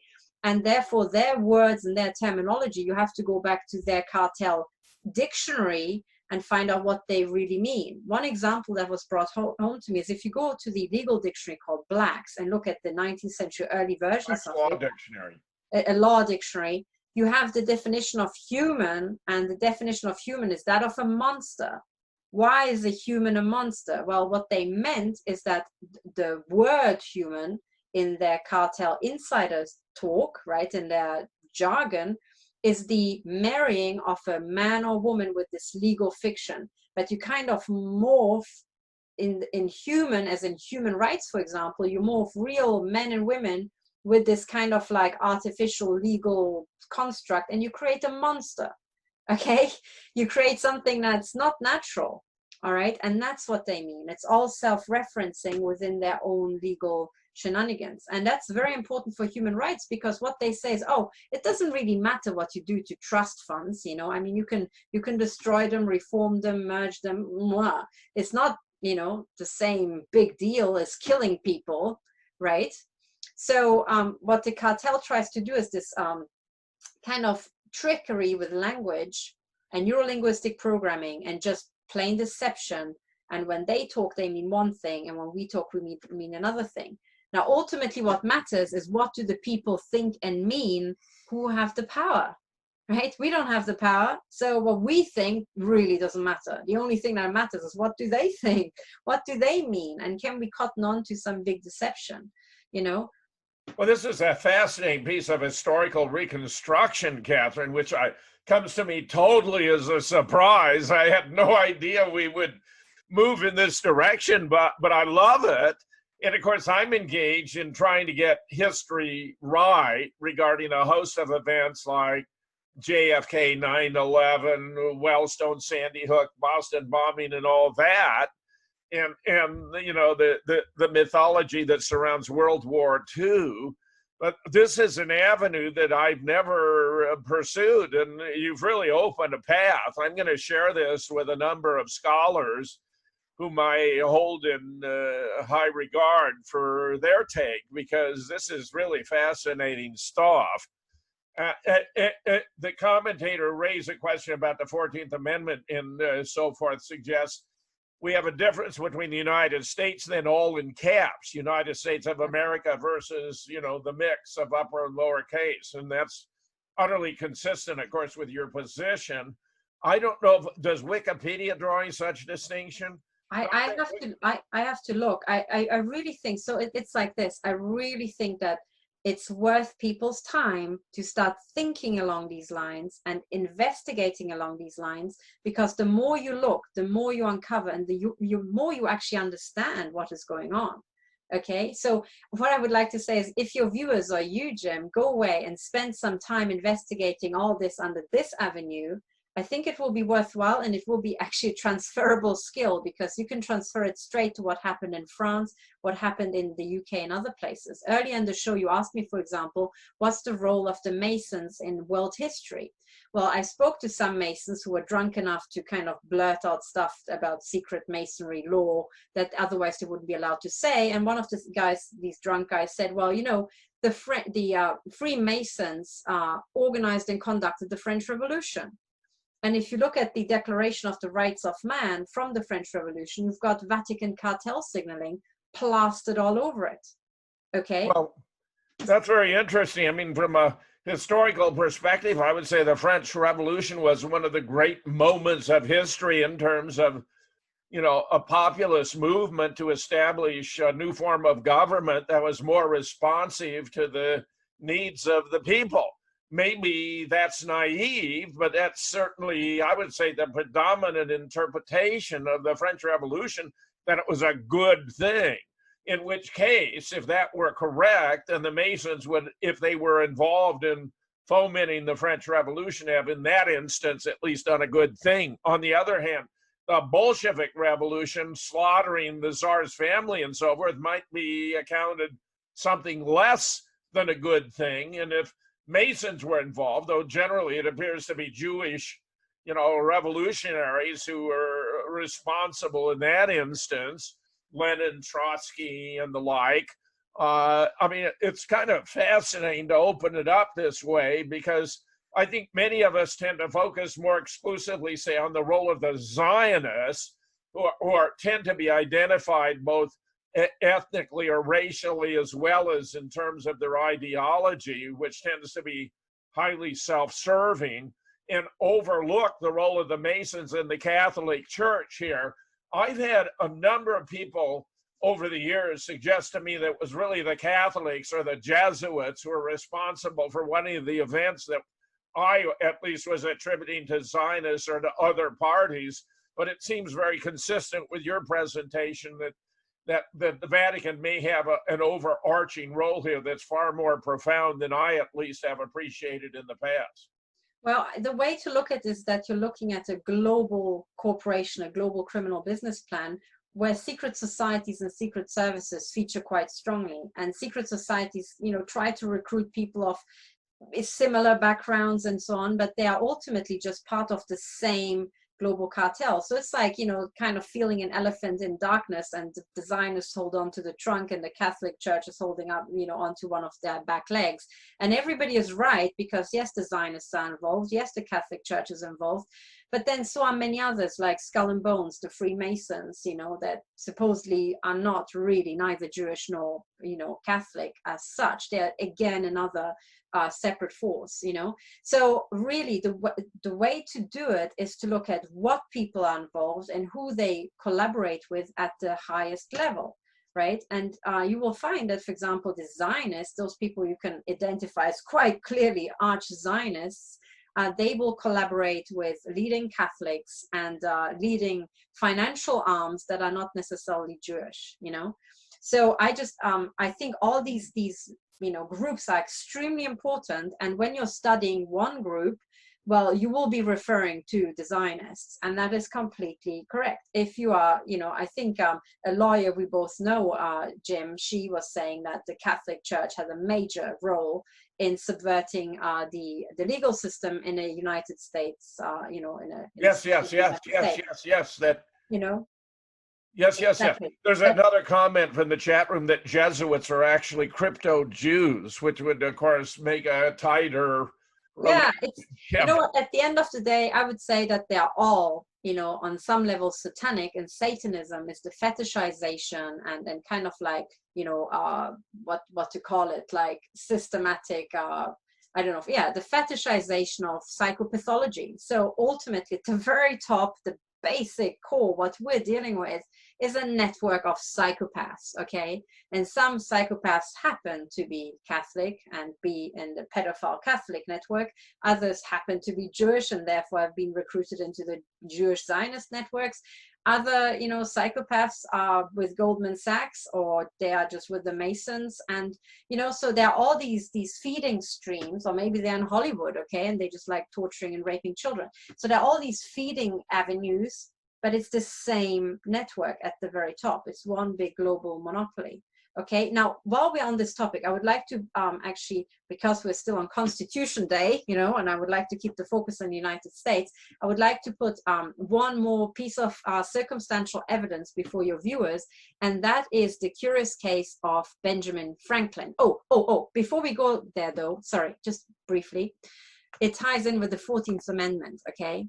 Because you mentioned the French Revolution, and I said it's all Masonic, and this is what came out of the French Revolution. Pretty much how the Declaration of Independence came out of, the American fight against the Brits. Now, if you look at the Declaration of the Rights of Man, that is the document to come out of the French Revolution. If we just zoom into this, hang on, I have to do it manually because I can't jump between screens that easily. Okay, so here, I just need 2 more minutes to put all this evidence before your viewers. This is the Declaration, so Déclaration des droits de l'homme, okay, et du citoyen. Huh, interesting. So this is the Declaration of the Rights of Man and of Citizens. Huh. So there's already a dichotomy between man, which typically meant men, because who cares about women? Means human. Well, I think they meant human beings. Yeah, go ahead. Human beings is again another, but it's man. So the Declaration of the Rights of Man and of the citizen, and citizen is already a different construct. Okay. Yeah, because the one's a legal notion. A citizen is a part of a political entity or jurisdiction and subject to laws. So they're saying there's certain rights he has, a man, meaning mankind. This is not restricted to males only, but mankind. As a human being, you have certain rights that are inalienable. And as a citizen, you retain rights that cannot be violated by a sovereign. I think that's the general idea. Well, we have to be careful between the general idea that they induce in us and what they actually wrote on a piece of paper. Okay, now the most striking thing about the Declaration of the Rights of Man is if you look at the top, you see the all-seeing eye, the same all-seeing eye that's on the $1 bill. Huh? Yeah, sure. Right? Yeah. And not just that, you have the angel on the left taking the scepter of power, and the scepter of power is pointing at the all-seeing eye, and then the other hand is pointing down at the rights of man. Now, if you look at carefully what is here, down here, is these are, I never know how to pronounce it, but these are Roman fasci, you know, these like tied together. These fasci are also, I think, in your Congress or the House of Representatives. At the back, they are carved into wood. That's the old Roman Empire. Okay. Yeah. Ancient symbols of the Roman Empire, but it's this spear made out of fasci that is spearing, you know, the Jacobites' head, right? The hat representing their head. So something speared their head. It went right through their brain by the looks of it. But behind it is the snake biting its own tail. The snake, the Vatican snake, that is basically the symbol of eternal revolution. It's biting. But of course now, this Declaration of the Rights of Man can be written in many forms. I mean, this is one specific version as opposed to. It's one specific version, but this is the one that's, you know, kind of, that is famous. So one big network kind of pushed it, you know. Remind us of some of the specific rights that are asserted. Oh, here. Okay, let's read it. This is actually really hard to read on French. Yeah, I can't pull it up any bigger. Hang on, I would have to go back to the original page. Yeah. I think so. If people want to read the actual rights, so by the way, if you go to the original rights, they're all really good. Okay. So if you just go back. I mean, that document in the work of John Locke and others was heavily influential on the founding fathers of the United States. Yeah. Now here, so on the articles again, right? Men are born and remain free and equal rights, and so on, right? And so on and so on. This is all, if you just read it in normal print and you take, you know, the meaning of it as we understand it, it's all fair enough. But what I'm trying to say is that already behind the Declaration of the Rights of Man in France, there was a Masonic / Vatican / Jesuit network that was already imprinting itself with the same symbols that they used to imprint over your currency in the United States. So there seems to be some big network that's very important and is involved in these big events, you know. So what I'm trying to point to, though, with relation to the United States, is that the Declaration of Rights of Man and of the Citizen was in 1789, okay? If I go back to the 14th Amendment that I had up right here, yes. If you look at that, what year that's from, it's the Constitution of the United States of America, 1789, the same year. So you have, you know, the tumultuous colonies of the United States, and you have old Europe, France, both of them fighting to break loose from monarchies and, you know, this despotism and all that. And yet in France, the whole thing seems to have been captured by the Masons and the Vatican crime cartel. So could it have possibly been that it also got captured, you know, in the United States? Happened in the same year. So all I'm saying is, be careful and look for the signs, okay? And don't be surprised if you chance across a big conspiracy, and don't be surprised if you chance across the members of a sex and death cult, okay? Catherine, this has just been wonderful. I've so enjoyed this. Seldom had such a consciousness expanding conversation, okay? Just really sensational. I'm so grateful to you for taking such preparation for this event. I'm just delighted. Do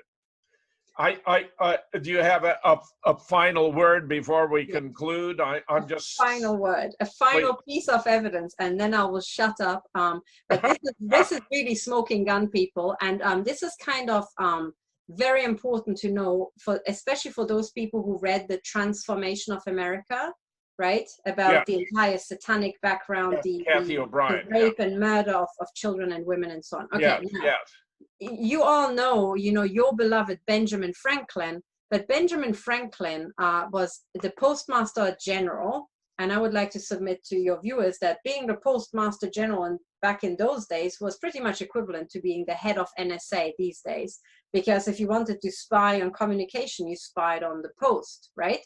Now, he was not just Postmaster General. Benjamin Franklin also spent quite some time in London and had a house in London, okay? So he was really kind of schmoozy and close to the crown, very beloved, by the crown and so on. Now, what people found is that when they excavated the basement of his house in London, they found a bunch of skeletons, which date to his day.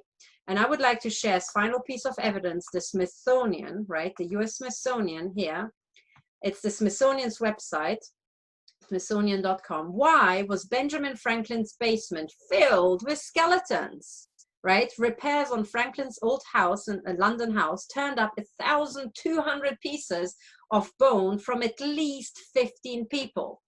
Now, what these people show down here is a painting of Benjamin Franklin, and it shows him in this pose, showing basically the V. It's called the Templar V. It's another cartel insider sign. The fingers around his throat. Around his throat, but it makes a V sign, pretty much like the V Churchill, the Mason, did after the Second World War, which people assumed means victory, but actually doesn't mean victory. It's this V is the same as this V, so just as an aside. But anyway, they claim here that for nearly 2 decades leading up to the signing of the Declaration of so-called Independence, right, Benjamin Franklin lived in London in a house at 36 Craven Street.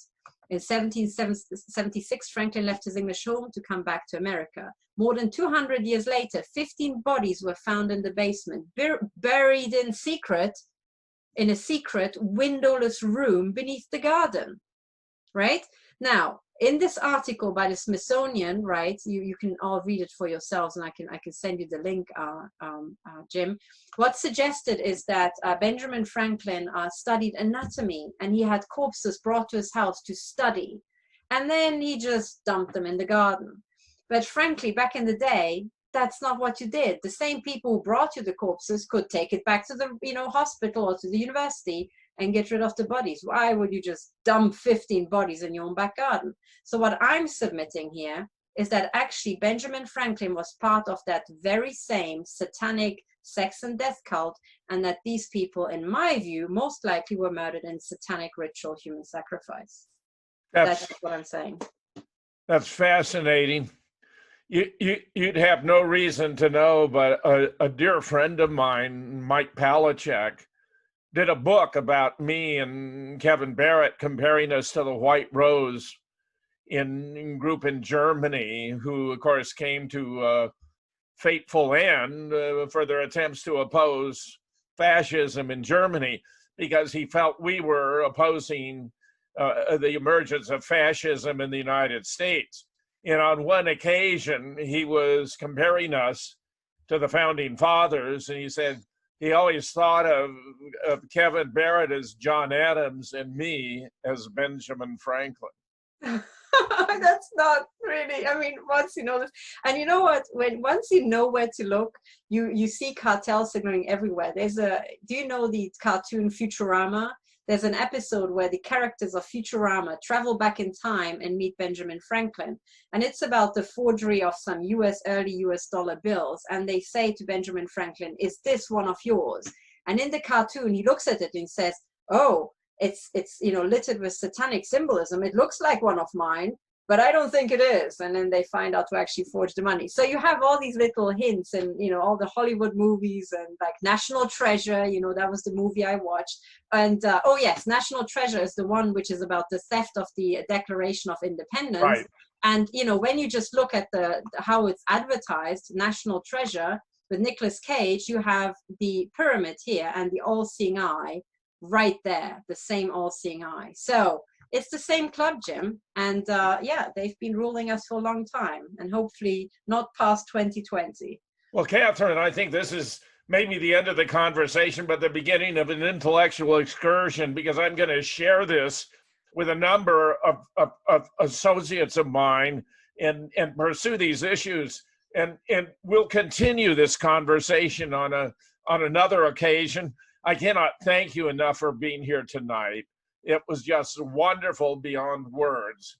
So by way of conclusion, this is Jim Fetzer thanking Dr. Catherine Hortonby, my special featured guest tonight on the Fetz Presents. It's been sensational. Thank you all for watching.